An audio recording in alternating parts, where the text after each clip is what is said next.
Good morning and welcome, everybody. So glad that you could join us for BetaBagels, as I have my wrapped bagel here, which I'm on a special diet and can't eat. I will just stare at it, but I do have my beautiful black coffee in my internet famous PETA mug where rats have rights. We've had such an interesting 4 years here in New York City, where our lovely organization, People for the Ethical Treatment of Animals, actually launched a campaign when Eric Adams became mayor, really talking about how rats also have rights. Rats are also fellow New Yorkers, which is a very unique experience to live with. I had the granola scared out of me this morning as I was waiting for the 1 train, and all of a sudden, a little tiny baby rat ran over my foot. I'm glad to see all of the human New Yorkers here with us. My name is Noel Hidalgo. I'm from BetaNYC. My pronouns are he, him. Today is Friday, December 19th, and we are hosting BetaBagels with guests from the New York City Democratic Socialists of America Tech Action Working Group, Pilot Pitch Fest, the Public Sector Job Board, Tech Mayor, and Tech NYC. Today's agenda is going to be brief. We've got a lot to talk about here. We're going to start with the tech conversation in 2 minutes, and then we're going to have our panelists introduce you to their thoughts and their recommendations, and then we're going to be doing Q&A.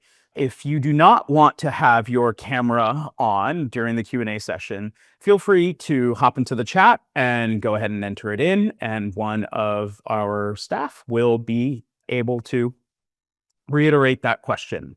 And before we begin, I want to give great thanks to the BetaNYC team for quickly putting this together. Thank you, Duncan, for wrangling all of these amazing presenters. And thank you to Katie and Anthony here at the CUNY Tech Space, CUNY Public Interest Tech Lab pop-up here inside of the Oculus. If you haven't been in this particular room, this is a very, very unique storefront where you can come in and step into the future and experience a lot of different visions of public interest technology.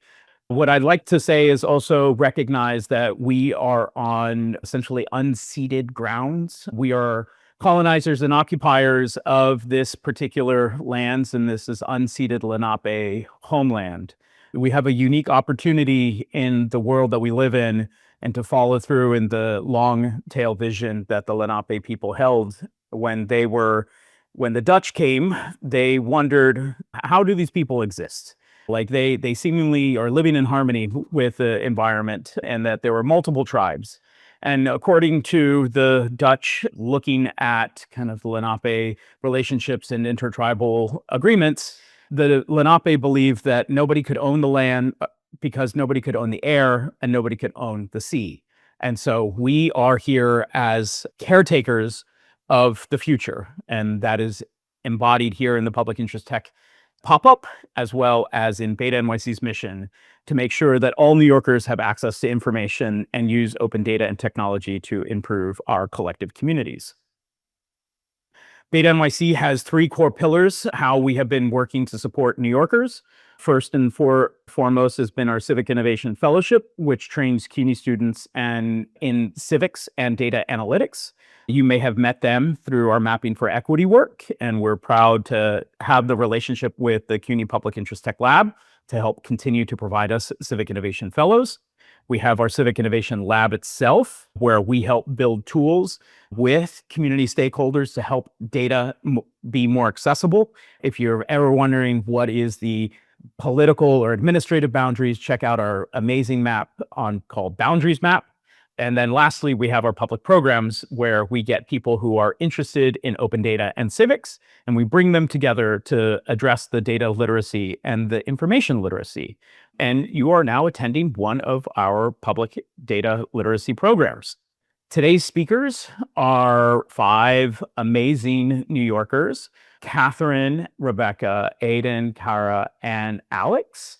I'm going to have them introduce themselves. We'd like to hear you talk about who you are, what is your organization, and what are you presenting to the next administration? And if you could give us 3 high-level overviews. So with that, I'm going to call on Catherine to start us off. Hi, everyone. I'm Catherine Jen. Excited to see a lot of familiar faces, both on the panel and in the audience. I'm really happy and honored to have been invited to participate today. My pronouns are she, her. I'm based in Queens, and I'm an organizer with NYC-DSA's Tech Action Working Group, where we focus on opposing big tech hegemony and advancing digital justice, working on issues like opposing hyperscaler data centers being built upstate New York and advocating for municipal broadband. Basically, how technology infrastructure affects working class Americans.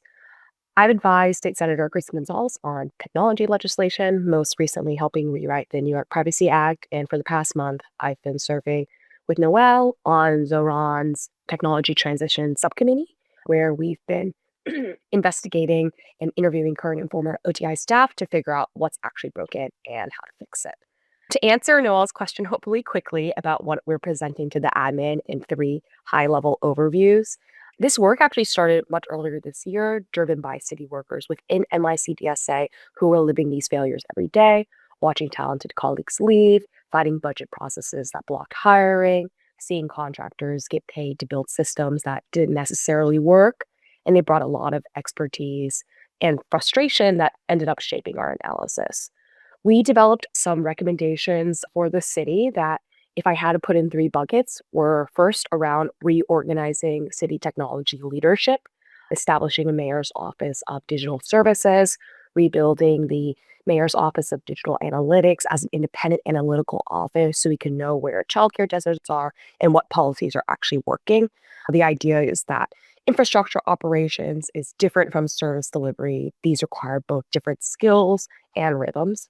The second is to build public capacity, fix the OMB budget process that forces contractor dependence, impose 60-day SLAs on hiring decisions, make backfills automatic, modernize civil service hiring as much as we can. I know that does happen on this state level. And then lastly, corporate accountability. How can we tackle procurement dysfunction, terminate contracts that aren't delivering, like the My City project, publishing all master service agreements, implementing algorithmic accountability with real teeth, and then lastly, no technology for service delivery getting repurposed for surveillance.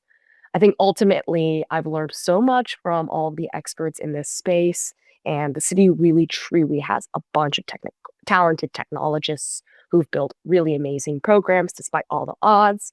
They've been unsupported in this system that right now feeds a lot of contractors instead. And what's not missing is the capability, it's the political will. Really excited to talk about this political moment with everyone. Thank you. Can you hear me? All right. I'm going to go to our next contestant, Rebecca. Everyone, it's great to see so many familiar faces here. I'm very excited to be part of this group. I am Rebecca Heywood. I run the Public Sector Job Board, which is a civic tech newsletter focused on both tech and innovation resources as well as jobs in government, working with folks who are interested in transitioning into the public sector across the country. I'm also a former New York City government employee. I've worked at DOT, at DCAS, and at the Office of Emergency Management. And my career has really been focused on how can we improve how government delivers? How do we make sure that our back office operations are supporting our policy and delivery goals so that we can deliver for the people and provide the impact that we promised at the outset. I have been advocating for a long time about how we think about back office, most recently writing about what it will take to modernize the civil service system in New York City, and also have some forthcoming work coming out on thinking about tech procurement and how we think about digital services across the city.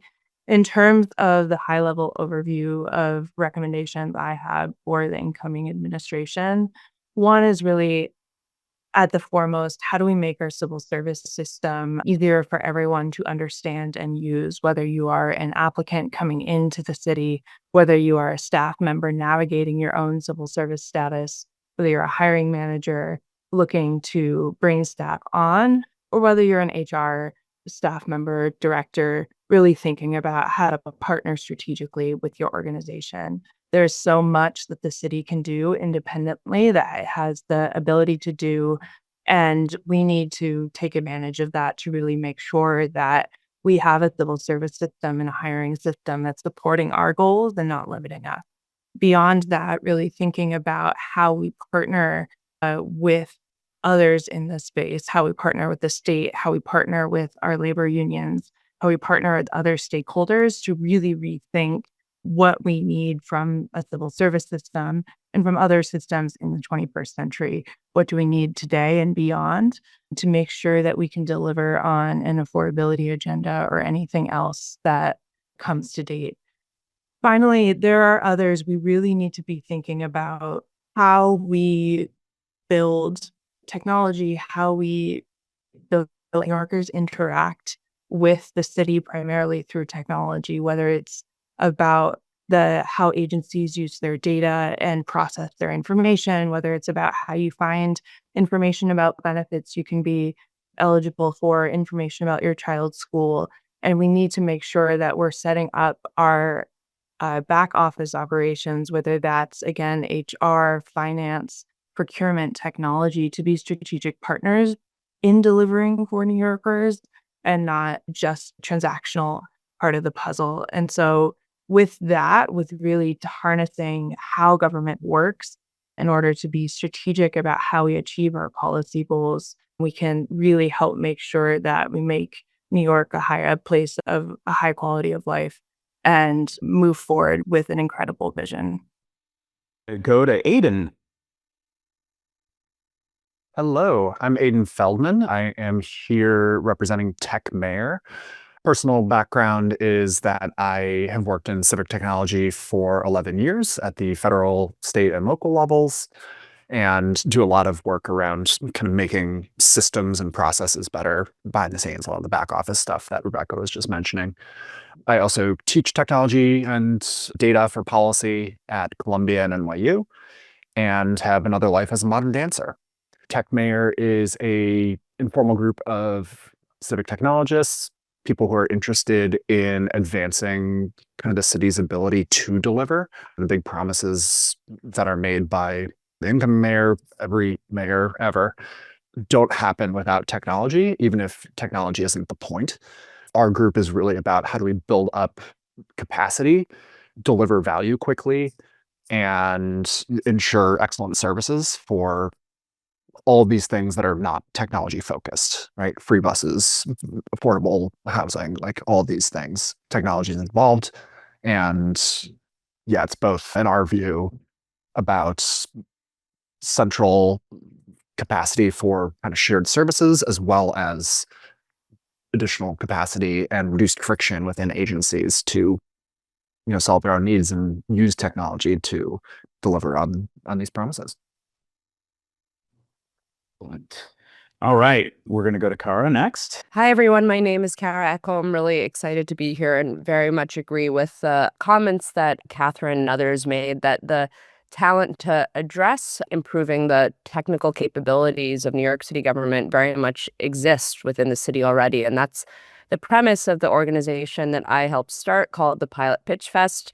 We are essentially a matchmaking event that pairs what we like to call public entrepreneurs in city agencies with technical support from universities, and as of this year, with civic tech volunteers as well. We actually are going to be rebranding in the new year to Pilot New York, which is the name of a report that I wrote with the New York City Economic Development Corporation about 3 years ago at this point, that outlines sort of a vision for how to improve innovation capabilities across New York City agencies.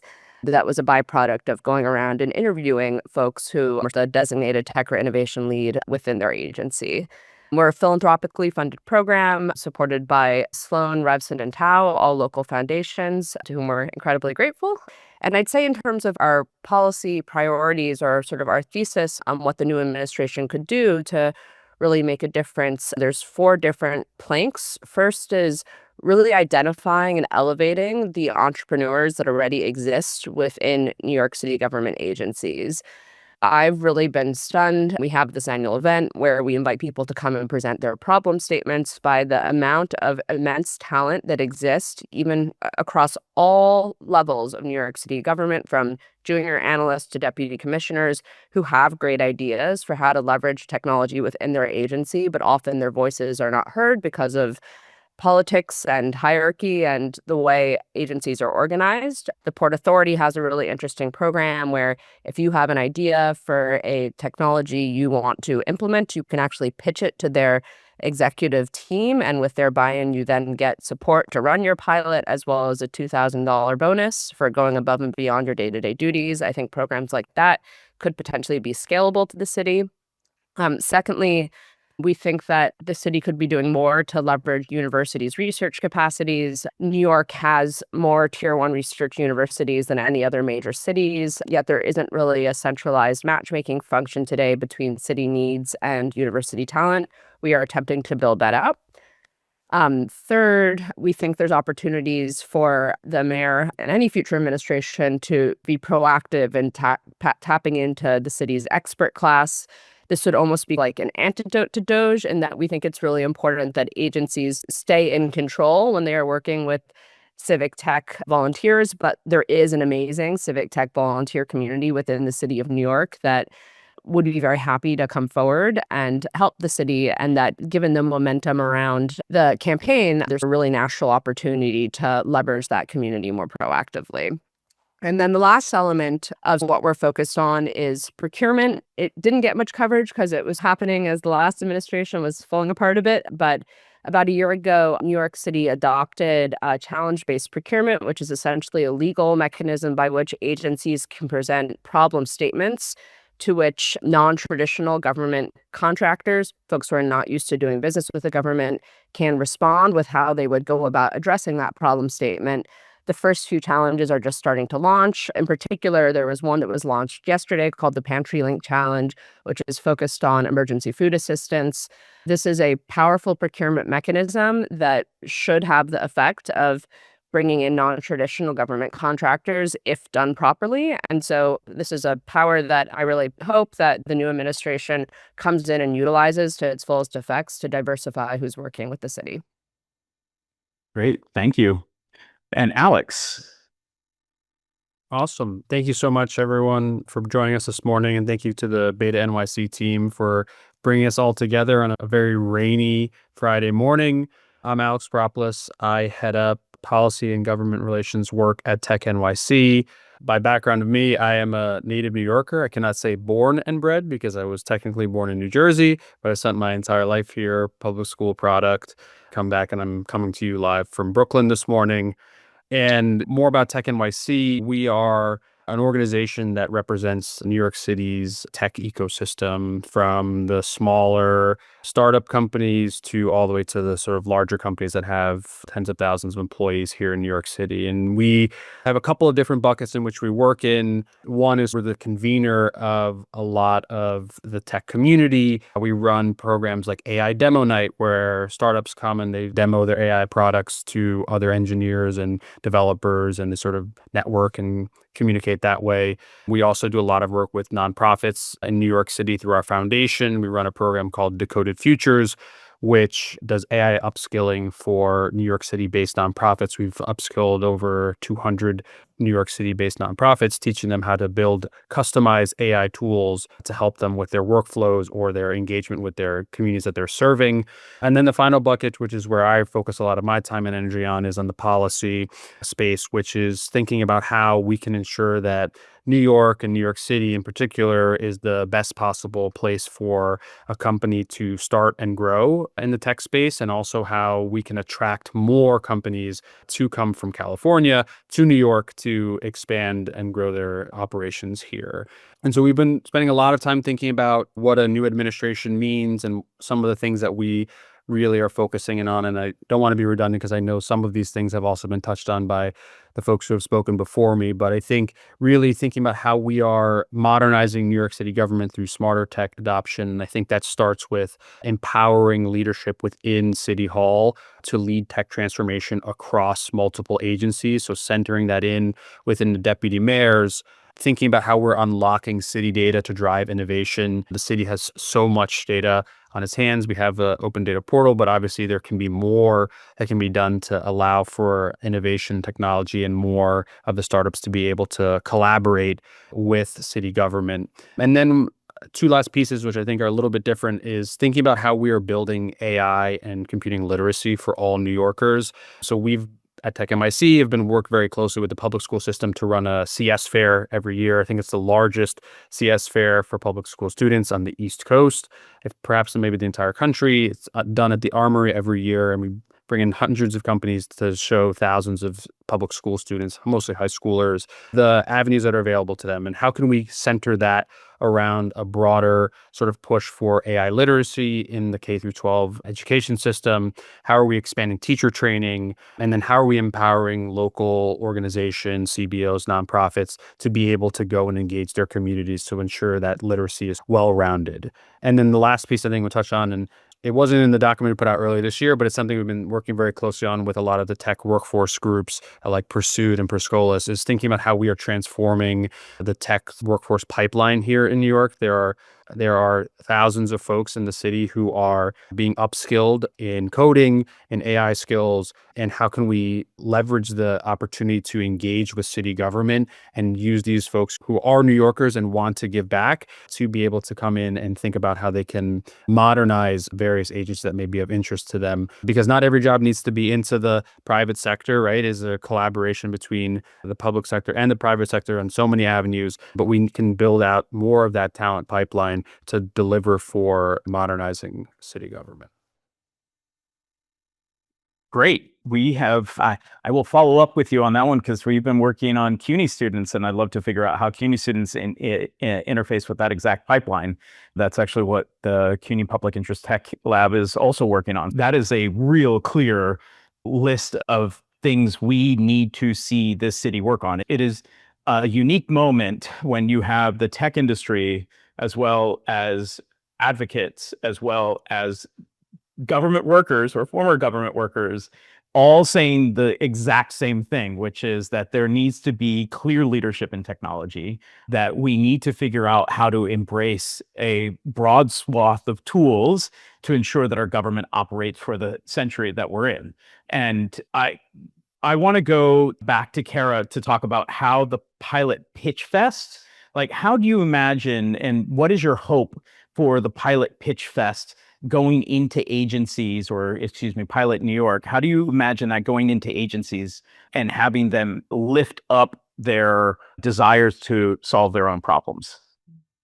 Yeah, it's been an interesting journey in that we've run the event 2 times, and in the second year, we were oversubscribed from demand from the research community and the civic tech community who worked with the city relative to projects that were presented from agencies. So just to give a sense of numbers, we had 50 individuals from agencies come and present their projects, and then we had 250 researchers apply to work on those projects, and 112 civic technologists volunteer to work on those projects. And so it's a two-sided marketplace concept balancing act. That was like 3x growth relative to what we saw in the first year. And so now one of our big pushes is just getting the word out to more agencies. We're very fortunate now to be working with New York City Service, which is the city's program through which if you want to, say, go plant trees on the weekend for an agency, you can do that. And so we're basically setting it up as another formal channel through which if you want to volunteer your time to work on a technology project, for example, there's a way for you to do that. And so the hope is really, or the vision is to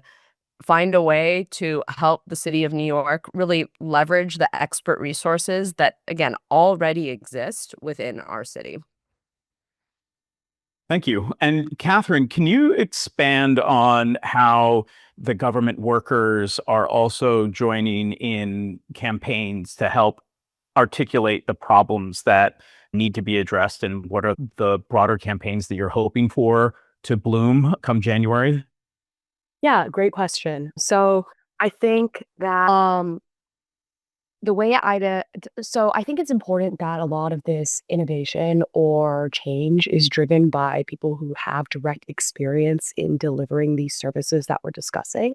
That's why we try to keep our discussions anchored as firmly as possible to feedback that we're receiving from people within OTI or technology functions at all levels. I think that it also shows that there's a true appetite within government to also meet this moment.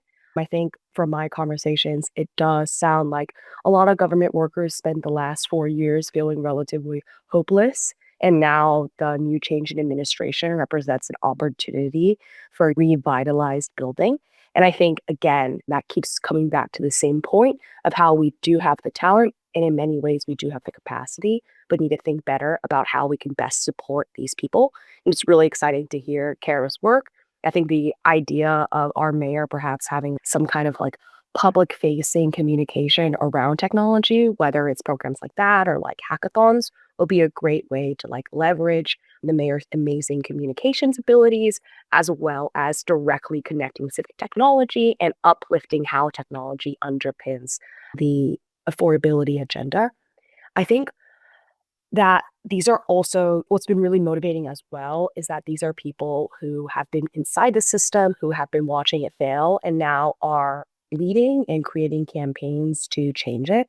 That's in general just the model I hope for, not necessarily outside experts telling the government what to do, but workers organizing alongside advocates and communities to build for reform. I think this could probably happen in a lot of ways related especially to the affordability agenda. For example, like city workers joining with tenant organizations to demand housing systems that actually work, or technologists connecting with transit riders and transit nerds about pushing fare-free buses, or data analysts partnering with childcare advocates to map where the gaps are.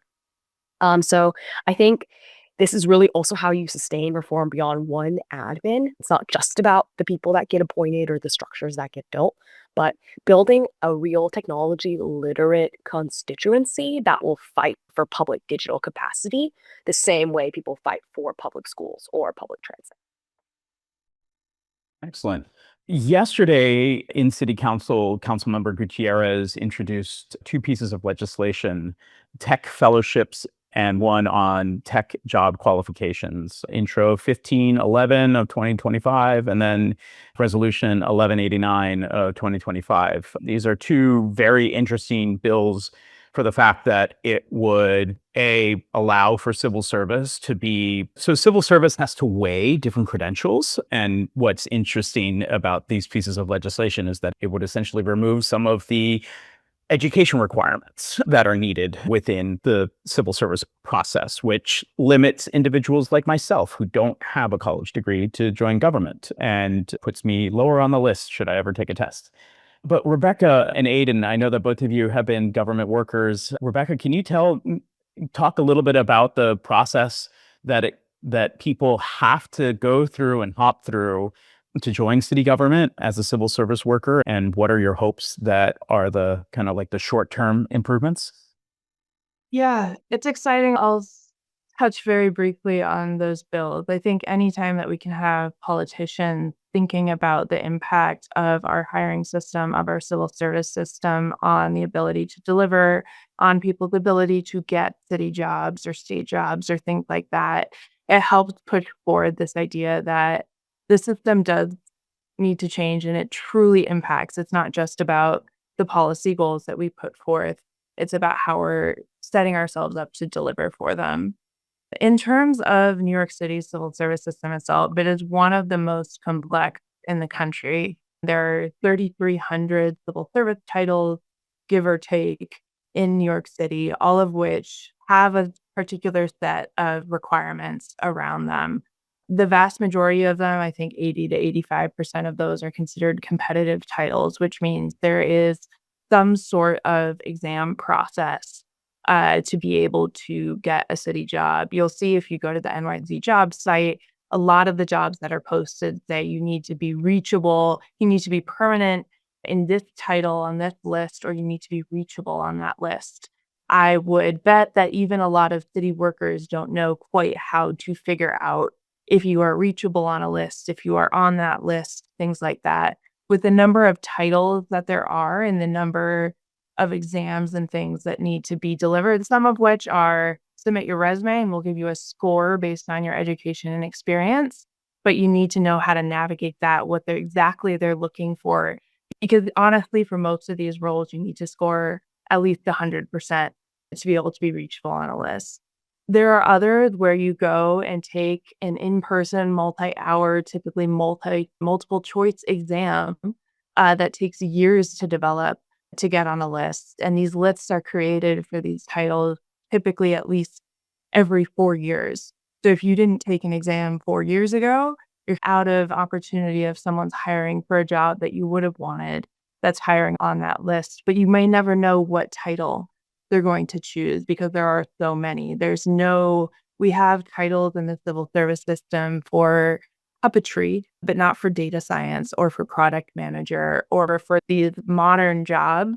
I bet a lot of the OIT folks would be very interested to know what all of your titles are because it's hugely varying on doing the same work. And there's a lot of reasons for that, but there's a lot of things that we can do to make the system more transparent and ultimately to work better to deliver what the city is charged with delivering. We spend a ton of administrative resources delivering on something that no one fully understands.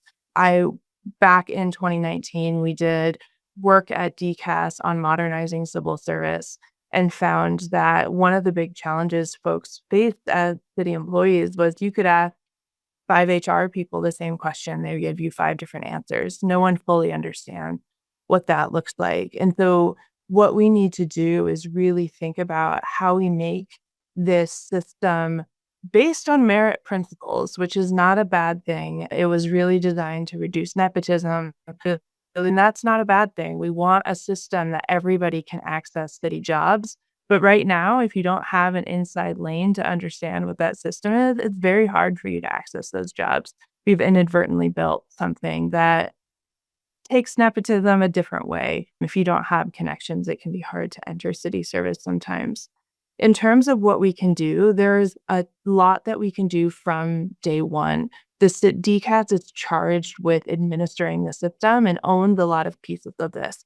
There are things we need to think about how we partner with the state and with our unions to collectively build a vision and a system that serves all of us, that protects city workers, but also allows us to deliver for New Yorkers. But with that, we can introduce transparency and proactive touch points throughout the process. You apply, you do something with DCAS, you may not hear for years about where you're at. Same goes with the hiring process. It can take not 6-9 months to hear about a potential interview for a job. It can take just as long from when you're offered a role to when your start date is because of OMB processes. We need to think about OMB. We got a new budget director yesterday. We need to think about OMB as a strategic partner in this and their role. There's at least 2 touch points when a role is being created and a vacancy is being filled. And then once we want to hire this person, OMB touches it again. We need to think about how to partner with them. And we have the data and the ability to do that, but we don't have the people. The systems DCAS has are not built to analyze data in that way. And we don't have the staff and the charge to really look at time to hire, look at where people are in the process, look and find our bottlenecks. We can introduce plain language into all of this. We can talk about civil service in plain language. We can redesign our city hiring and civil service web pages using a human-centered design approach, using a service delivery approach, service design approach, and really think about how folks find information. We can create hiring manager-specific training and information centrally. That, for the most part, does not exist. Our agencies are charged in creating that. Hiring managers play a key role in identifying titles, and they're not trained and taught what this looks like. How can they strategically partner with HR? How do we empower HR to be a strategic partner? And finally, we can also bring modern marketing and recruiting strategies at the exam level. If you have to take an exam years before you're thinking about joining city service, how do we recruit for that?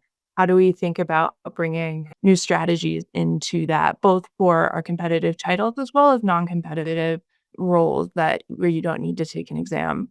There's a lot we can do. There's more that we need to do after that's going to take longer.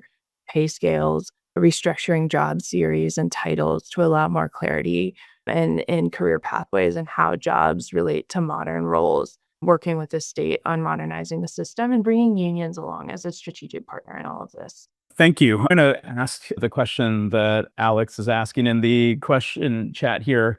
How much friction does current state regulation create in changing any of these processes? Yeah, it's a great question. The state can do a lot to make it easier. So we need to bring, when we think about state legislature and things like that, because civil service is a legislative process at the state level, having it at that point and bringing them along, legislators and assembly people along as partners in this would do a lot across the state, because this isn't just New York City. Part of the challenge in New York City is that we weren't in compliance with state law for a long time. No one in the state was, because state law is very restrictive. And there was a lawsuit in 2008 that meant we had to come into compliance officially, because through the Bloomberg years and through many other de Blasio years, we were not doing that. That's a broader question. In terms of what the state actually controls, a lot of it is that. Some of it is what are the actual mechanics in the legislation that we have to follow. But then there's also interpretation and working together with the state on how do we interpret what an exam is and what evaluation looks like. There are civil service systems around the world that have changed that. The UK is a big example that had a very similar system and modernized starting in 2012 and provides some interesting examples of what we can do. And so those interpretations are a place that we can work together.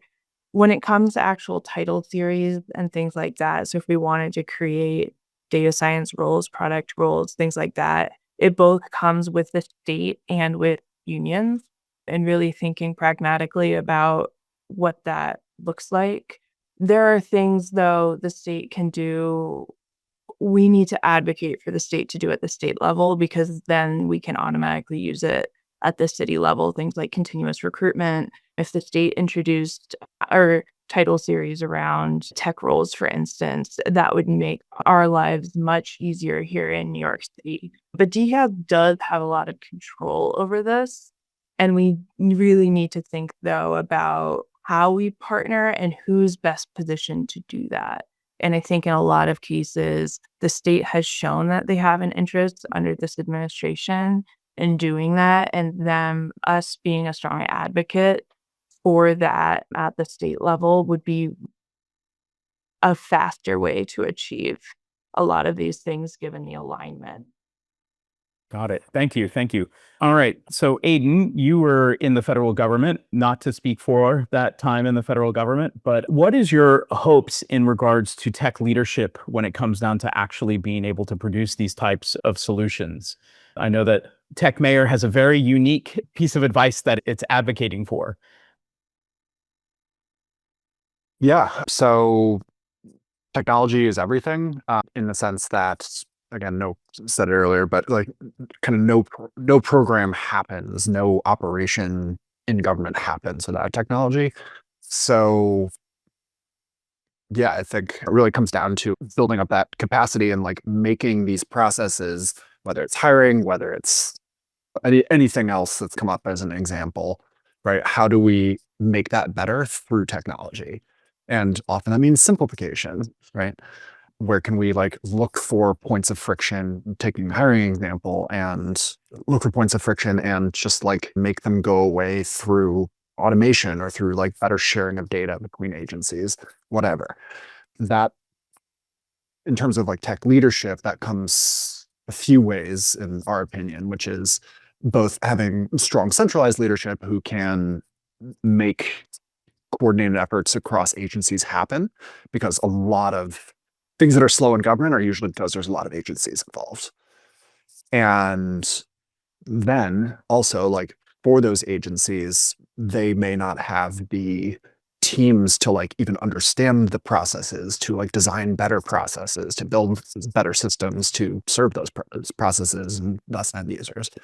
So yeah, it's capacity throughout. All right. So, Alex, what does the role for, I'm going to ask you a similar question here. What does the role of tech leadership in the next administration look like?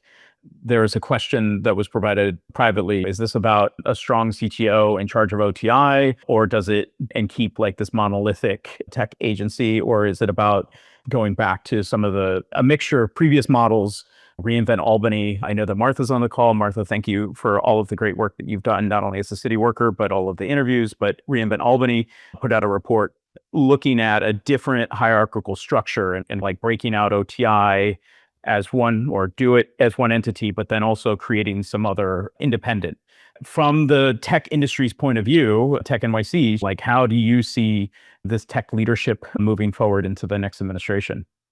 Yeah, it's a great question, and I think it's a combination of both, right? I think we do need strong leadership within OTI, right? A CTO to help spearhead and understand a lot of the technical aspects of things. But I think, as we can all recognize, a lot of, and I think to Aiden's point before, is like a lot of when stuff gets gummed up in the gears, it's because it's cross-functional across multiple agencies, and having a really strong, centered, even deputy mayor role where they're thinking about tech infrastructure and tech workforce development and government innovation that's sitting in City Hall, that's working across a portfolio of agencies, I think is really vital to ensuring that, A, we're not having like siloed integration and advancement. DOT isn't ahead of DEP, and across the board, we're seeing like everyone coming up together.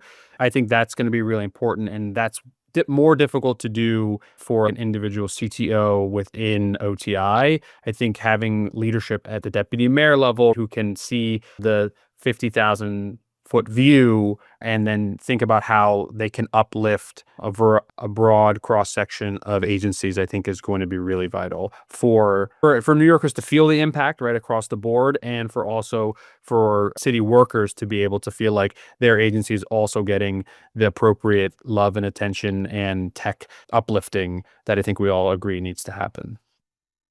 Thank you. Can I add one thing, Noel? Yep.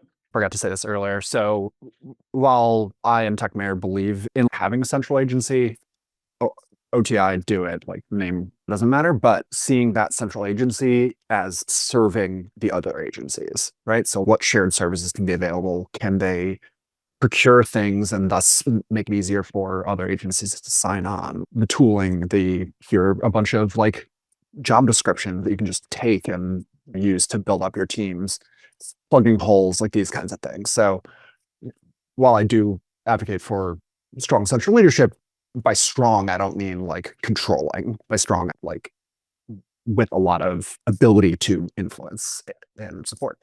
Yeah. One thing that we see how the internet works, right? The internet works on a series of shared protocols. You can stack things on top of that until entities get large enough where they can be able to, by their influence, to then dictate how those protocols are implemented. Obviously, in a large federated infrastructure like New York City, you can't have one single entity controlling everything, but you can go to the process where you can identify what are the standards and make sure that those standards are carried throughout. Just to lift up the great work that people inside of OTI are working on. Like we do have a New York City Digital Services Department. I don't know if you saw it, but NYC.gov is brand new. And that was great work that the digital services team has put together. And it is about like making sure that NYC.gov actually is a solid platform where there's very clear user interface guidelines. So that way, every single agency, when you go to that agency website, it isn't something that's a throwback to the early aughts, but it is responsive, it is usable, it's clear, it's multidimensional in the different languages, it's screen reader accessible. I know that there are agencies right now that are still using content management systems that I have been complaining about for well over a decade. With the 5 minutes that are remaining here, I know that many of you have talked about the strong role of digital services and what a digital services department should look like moving forward. With an open mic here, like how do you see the next administration taking on like a concrete digital services department? Is it something that sits under OTI, or is it something that like should be from a mayoral control and almost like the first deputy mayor's position? And I know that there's a couple of different takes on that. And if anybody wants to talk about the role of open source in those software deployments, that would be great. One thing I'll add that's maybe not quite to the question of where should a centralized team sit, but in talking and responding to what Aiden and Alex were saying, I think we need that leadership around understanding and pushing for transformation that takes place across agencies. I do want to also say one of my positions is that we also need to make sure that our agencies have the skills and talent and roles in-house to be able to manage their own tech platforms and be strong product owners of what they manage. We see a lot of that, the relationship between business lines and tech and the role vendors play. Catherine brought up tech procurement and contracts earlier. Without empowering our agencies to be able to understand how technology gets built and advocate for what their users need in addition to that central role, we're going to keep some of that. It can't all be centralized. And so really thinking about how do we build out digital service capacity at the agency level so that we're in control of our contracts with platforms like Housing Connect or other things that sit at HPD that are outside of some of that NYC.gov platform. It takes both sides. Great. Aiden, you have your hand up. Sure. Whether it's a deputy mayor, whether it's a CTO, to be honest, I don't really care. I do think I've seen a lot of articles of we need a deputy mayor for X. And at some point, there's too many deputy mayors. So I don't know how it gets organized. But the important thing is that technology is thought of as a piece in everything rather than something you think about separately. On the open source thing, the biggest value, I'm going to come at it from an open data angle, the biggest value of open data is actually reduced friction between agencies. Government is its own biggest user of open data because it's so hard to find the right person or whatever in that other agency. So if we think about shared systems, or if you think about systems in the same way of if they're open source, if they're discoverable, these kinds of things, if they have APIs, like that then reduces the friction across agencies and makes everything work better. So it's almost more about the internal than the external for me. Go ahead, Catherine. Yeah, I think we spent a lot of time talking about structure, and I think that makes a lot of sense. But in many ways, structure, while it is important, also does end up relying a lot on leadership. We can draw an org chart perfectly and still fail if leadership doesn't prioritize it. For example, there were great kind of precedents for maybe digital services in executive function or in agencies, whether that's de Blasio's NYC Digital Service or planning labs. Those all got shut down when leadership changed. So that being said, placement does matter for one key reason. It does signal priority and determines who has ultimate authority over a certain issue area. Part of our recommendation for a mayor's office of digital services under a deputy mayor of operations, not under OTI, is that when you bury a digital service team inside an organization, focus on infrastructure, focus on maintaining apps, it just gets consumed by internal needs. A former OTI leader did tell us directly, if you put this team under OTI, it will be focused on OTI staff needs. Not that that's bad, that's actually a perfect function of OTI, but for an Office of Digital Services that is trying to be a public-facing arm for Mayor Mamdani's affordability agenda, it's perhaps not the best placement. And so in our way, the goal is to keep the three layers working together, keep OTI focused on what it's good at, infrastructure, keeping the lights on, maintaining existing systems. That's the critical work. And then a mayor's office of digital services would handle new development aligned with mayoral priorities, childcare, housing, fast and free buses. And the idea as well was that we could build agency level digital service capacity by embedding these teams on rotations with these priority agencies. And that idea is building trust and context and having agency workers at all levels interact with one another, because we've also seen in the past that when there's interagency cooperation on the worker level, that's what really enables change in the future. And for staffing, a lot of this doesn't need to start from scratch. There's already the OTI's digital services team, the innovation team, NACO's product and design folks. There's a lot of talent, and if we can uplift it and prioritize it, I think that'd be the best way to really underline how tech is central to the affordability agenda. And then lastly, around open data, I totally agree with what Aiden said. In a way, I heard again, right now, a family has to prove its income 15 times to 15 different programs. That is a data sharing failure. And I think when agencies can't see what agencies already know, residents really do pay the price. So open data standards, proper data governance will really allow agencies to collaborate while protecting privacy. And again, I think this is another great argument of pulling MODA out of OTI, where it could really more effectively serve as the city's data librarian and maintain like a very clear directory of what exists so that cities can discover what's already been collected instead of duplicating efforts. But again, I really don't think necessarily where the boxes sit on the org chart is the end all be all. It's really about whether leadership will fight for this team, fight against vendor lobby, etc. That's really what's going to determine success or failure in my mind. Great. Thank you. Yes, we have 3 minutes remaining. We're going to go 3 minutes over. Yes, please go ahead. Totally agree with everything that's been said. I think one aspect we haven't discussed, though, is the role of the Mayor's Office of Contract Services and procurement in delivering on a successful technology agenda. So, in an ideal world, you would have an Office of Digital Services that is capable of building technology in-house. However, there will be likely a transition period in which there's some amount of contracting that is done with private sector vendors. And the Mayor's Office of Contract Services works in conjunction with all agencies across the city, each of whom have their own agency chief contracting officer. But unless MOCs can leverage, again, this new procurement tool that the city now has and other innovative procurement mechanisms, we're going to end up seeing the same repeat failure on external technology procurement because it's really hard for anyone other than large legacy traditional government contractors to compete in the system today.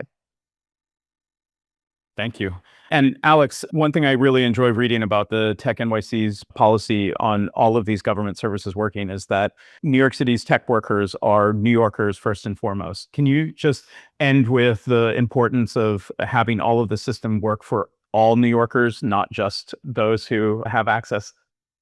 Yeah, it's a great point. And I think part of what makes the New York tech ecosystem so vibrant is the fact that New York City is such a great place to live, right? And people want to be here in the environment. And I think you saw that with even in the excitement about the new administration, right? The largest single base of donors from an individual company based in New York City for the Mamdani campaign was from Google. And I think probably a lot of people would have found that perhaps a little bit surprising, but I think there is a lot of that energy and understanding about what the tech ecosystem and innovation ecosystem can provide for the city and how you can be inspired by driving forward these goals and these missions of expanding childcare, free and fast buses, affordability, more affordable housing development.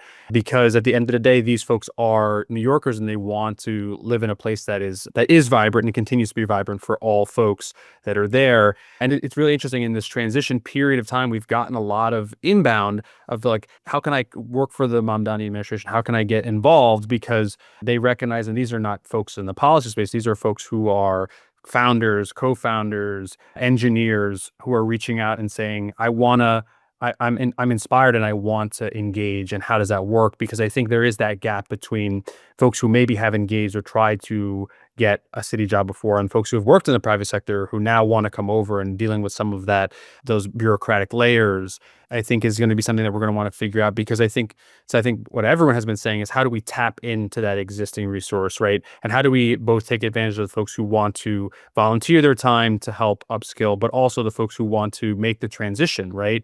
And bring that private sector experience and building projects and products and bringing that to various agencies within city government. And so I think there's a strong sense of that desire and excitement from the tech community at this point in time. And I think we all have a responsibility to work together to ensure that we're tapping in as much as we can to that base of resource to complement, right, and uplift the amazing tech folks that are at OTI and city agencies already. Thank you for that. And with that, thank you all for joining us for an hour. I will say that I'm an avid Tech NYC daily newsletter reader. I love also all of the events that DSA is organizing and all the campaigns that they're gearing up for in the new year when it comes down to the Internet for All, as well as the anti-surveillance work. It is really refreshing to see about the book clubs. So you are in community. If you are here and you're interested in finding out how to connect, subscribe to the Tech NYC newsletter, subscribe to Rebecca's newsletter, which comes out monthly, correct? Yeah. join DSA Tech Action if you're looking for community that you can join and really follow up and be a political voice in the city. Tech Mayor is still looking for volunteers, read their ideas. And lastly, you can join us at BetaNYC through NYC Open Data Week. Our call for proposals is still open. We are going to keep it open for a little bit longer. We also host monthly open data classes through the NYC Open Data Ambassadors Program, which is in partnership with the Office of Technology and Innovation. I should also add that Open Data Week is also with the Office of Tech and Innovation. We close out Open Data Week with our annual conference, NYC School of Data at CUNY Law School in Queens. And in the meantime, we have this really amazing space here in the Oculus in Lower Manhattan, hosted by the CUNY Public Interest Tech Lab. If you are an organization, if you are building an app and you want to have a little storefront and take over and ask questions and engage with the public, Anthony and Katie are really here to help make your dreams come true.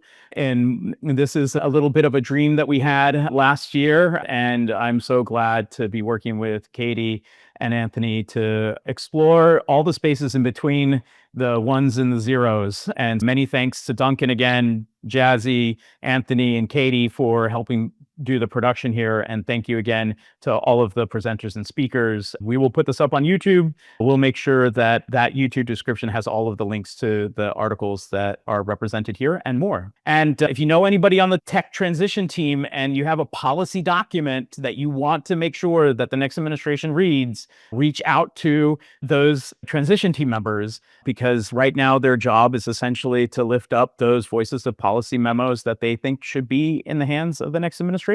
And that actually goes for all transition team members. It's an honor to be on the transition team and help lift up your voices in this next future that we're stepping into. Thanks, everybody. Have a safe and wonderful end of the year and happy holidays.